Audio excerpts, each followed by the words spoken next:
Welcome to Recharge with Richardson, 5 minutes of hope and inspiration every Monday and Thursday. And now, here is today's episode.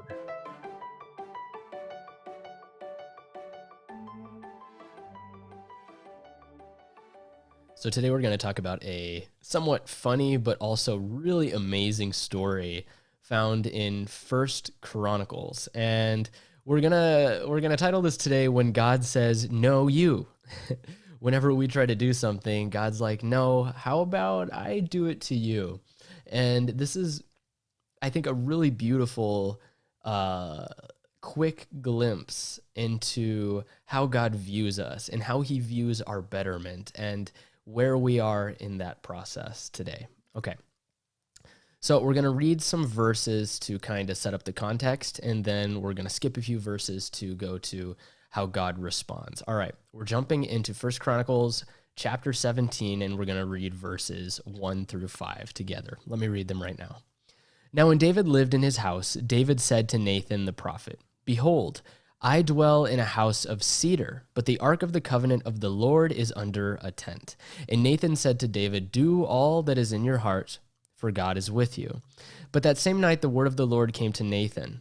"Go and tell my servant David, thus says the Lord, it is not you who will build me a house to dwell in, for I have not lived in a house since the day I brought up Israel to this day, but I have gone from tent to tent and from dwelling to dwelling." And God goes on there for a little bit talking about his time in the wilderness and how he has never asked for a beautiful house for his presence.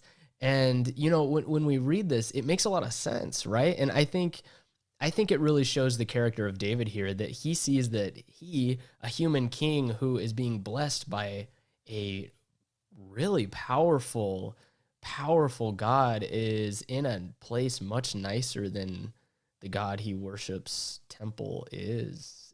And I think he sees that dissonance and he wants to fix it. So it makes a lot of sense. I think as a logical reader, you would agree with David. You'd say, yeah, I think it makes sense for God to be in this kind of place.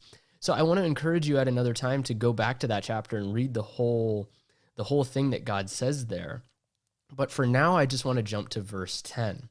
So we just read that about how God wanting to make, or how David wanted to make a temple, a house for God, you know, a place for him to dwell. And Nathan, not knowing that this wasn't God's will, said, "Yeah, that's great. God will be with you." And then God comes in a dream and says, "No, actually, David's not going to do this." So it's a lot of back and forth. There's a lot of conversation here. Verse 10 now.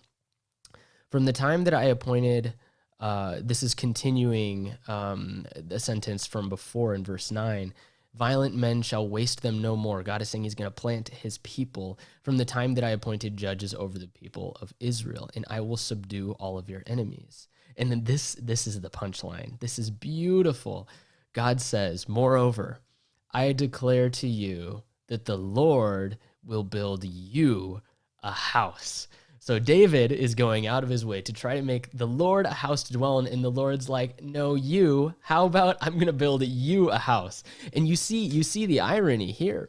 David's in a house of cedar. That's what the text says. He's in a house of cedar, which obviously would mean a palace, a kingdom. And cedar at the time was from the cedar of Lebanon, and it was the best you could get. And you know, this is what David is dwelling in, and God's in a tent, and God from the tent looks towards the kingdom, the temple, the house of cedar, and says, "I will build you a house." And what's beautiful in that context of heritage and of legacy, that to have a child, to have children, to have your lineage moving on was pretty much the biggest success you could have. So God says, "I see the success that I have given you. I am going to give you even more success. These things that you want to do for me, I'm going to do something even more magnificent for you." So I think this really shows us the God we serve. And we're looking right now, wherever we are, whether we're home, we're displaced because of the pandemic, whether we've been going to church or not, God says, "I have something better for you than the house that you could ever build for me. I want to build a house for you. I want to build a dynasty for you. And then we look forward to the New Testament when Jesus says, I am building a mansion for you, a place with many rooms. And he says, if it were not so, I would have told you. But God is making a place for us far beyond anything that we could ever offer him.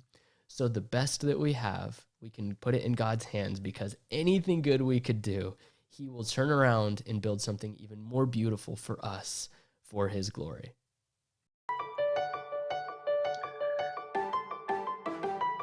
Thank you for joining us for Recharge with Richardson. Don't forget to join us for our next episode, and until then, may God fill you with joy and peace and hope.